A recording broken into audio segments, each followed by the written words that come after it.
ఈ లోకంలో ఉన్న వాళ్ళకి ఆ బెంగ లేదు. అమ్మా అనొక్కసారి పిలిచి నమస్కారం చేస్తే చాలు, వెంటనే నేనున్నాను రా బిడ్డా అని అమ్మవారు కాపాడుతుంది. మీకు నేను ఒక మాట చెప్తే మీరు ఆశ్చర్యపోతారు. ఈ శ్లోకం ఎంత శక్తివంతమో తెలుసా? మీరు తప్పించుకోలేనంత పెద్ద ఉపద్రవం వెంట తరిమేస్తుంటే వెనకాతల ఏం చెయ్యాలో తెలియనప్పుడు ఈ శ్లోకం జరిగితే చాలా రక్షిస్తుంది అమ్మవారు. అంత శక్తివంతం.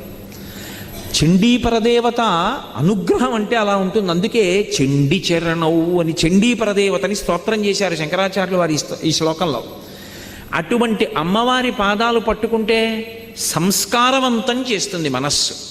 ఇక్కడ మీరు నన్ను ఒక ప్రశ్న అడగచ్చు, ఏమండి ఒకవేళ అసలు కోర్కెల మీద వ్యామోహం పోక, అసలు వ్యామోహం అనేటటువంటిది పోతే కదండి ధర్మబద్ధం చేసుకుందామన్న కోరిక. ఆయన అలా చెప్పారు.